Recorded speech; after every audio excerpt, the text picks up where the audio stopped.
So let's see what this question says. So we have a positive 100 newton Coulomb charges A, B, C are equally spaced on a straight line in a vacuum. The charges are a distance of 3 centimeters from each other as shown in the sketch. So let's look how they are. We can already see, okay, they are definitely identical and the distances between them are identical. It says we must name the law that describes the electrostatic force exerted by one point charge to another. Now it is only for 1 mark. Just to add on to this one, they could have said state the law that this diagram represents, then you should have stated Coulomb's law, right? But now they just said name the law that describes it, so which is fairly easy, which is Coulomb's law. This is 8.1. This is Coulomb's law. Remember, when you're writing a law, somebody's name, you must use capital letters. This is Coulomb's law. We're going to move to 8.2 now. That was the easy question. Then it says, a learner sketches the electric field pattern produced by these 3 charges as shown below. So let's look at them. We've got A, we've got B, and we've got C. Now we can already see there's something wrong with these charges. And it says we must write down 3 mistakes that the learner made. I can already see that at A we have a certain mistake. I can see at B we've got an obvious mistake, and at C we also have an obvious mistake. Why am I saying this? Let's go back. We have positive charges. Now remember, if it is positive, the lines move away from the positive charge. If it was a negative, then the lines would move towards. Another thing, when we have field lines, they can never move like that or be in these directions and so forth, right? So we must already take that into consideration. So what I would say, write down 3 mistakes. Look at number A, let's give it a mistake. Look at number B, let's give it a mistake. And then look at number C. So if I'm looking at number A, I can therefore say the field lines are too dense, right, in relation to C. Look at the lines here, very close together, very far apart. If I'm looking at B, the field lines are crossing. Field lines can never touch and they can never cross.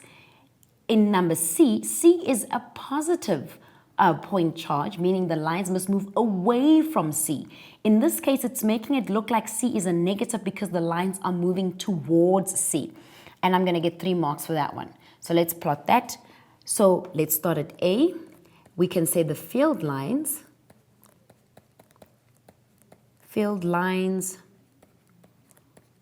are too dense. Now, these are not the only points you can say or the only way you can phrase it. You can phrase it any other way or any other way your teacher has taught you to. The field lines, I think there's about 5 points. Field lines are crossing. It's about 5 points that we need to know. But any one of the 5 that you can see here, then you can definitely use. At number C, the direction of the field lines is incorrect. The direction of the field lines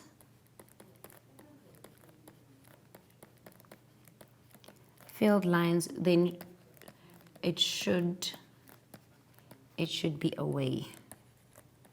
It should be away from C. So those are the mistakes that I've picked up on those drawings.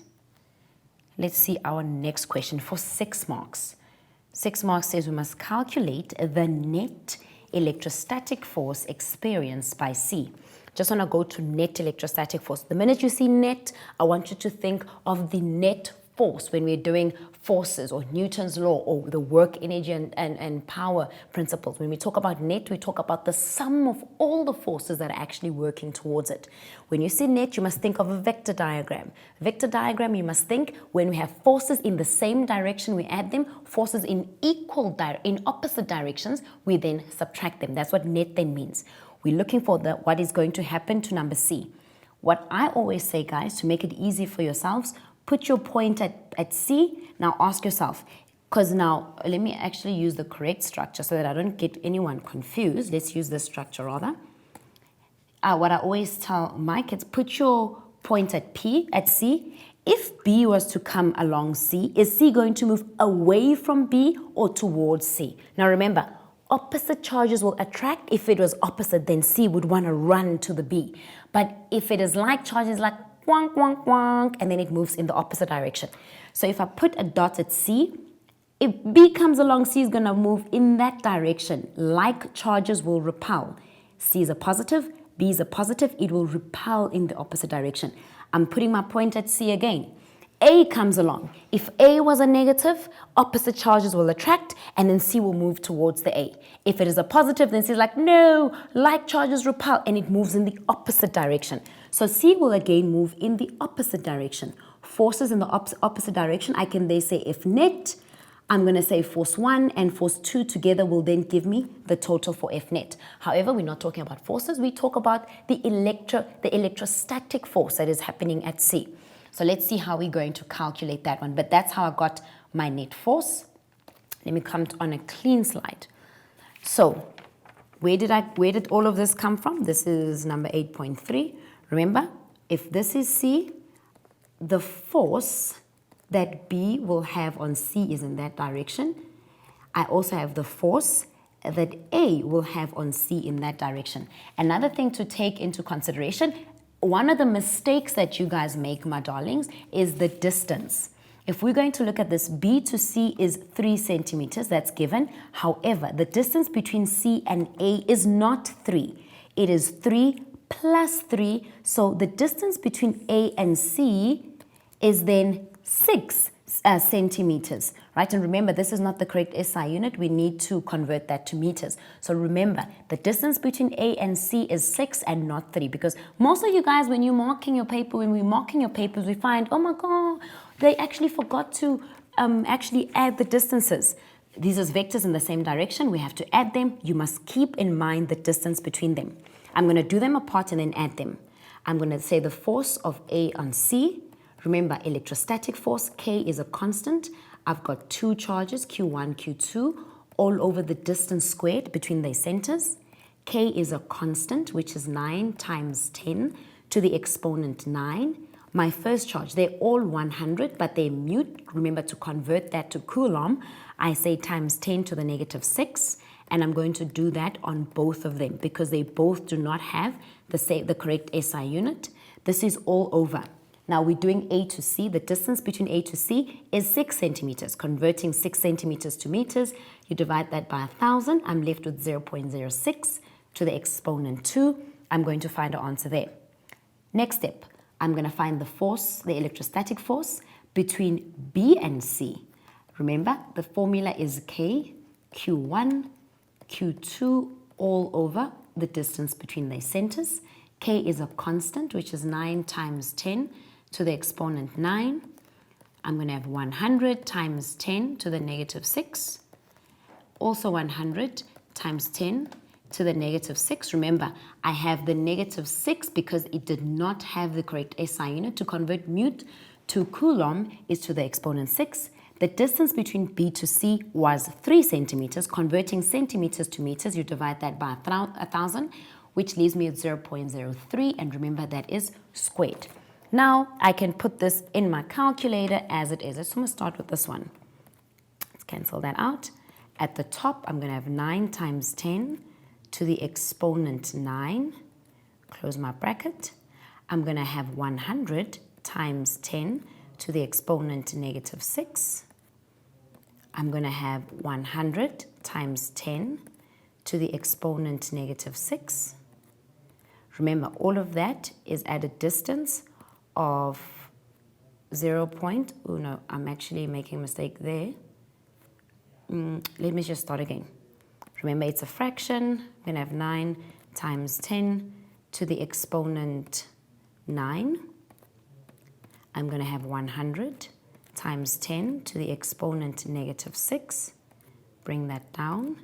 I'm going to have 100 times 10 to the exponent negative 6. Bring that down. Close my bracket. Come down. There we are. My distance, 0.03. Remember, that is from B to C. And my distance is squared. And then that is the distance that I have. So I'm just going to write an exponential form, 1, 2, 3, 4, 5. I'm going to move my comma 5 times. So I'm going to have 1 times 10 to the power of 5. Remember, if we move to the left, then it remains a positive. So I'm going to have 1 times 10 to the exponent 5. SI unit for electrostatic force is newtons. And in which direction was it moving? To the right. It is moving to the right. Okay, let's do this part of the equation. I'm going to do it exactly the same way.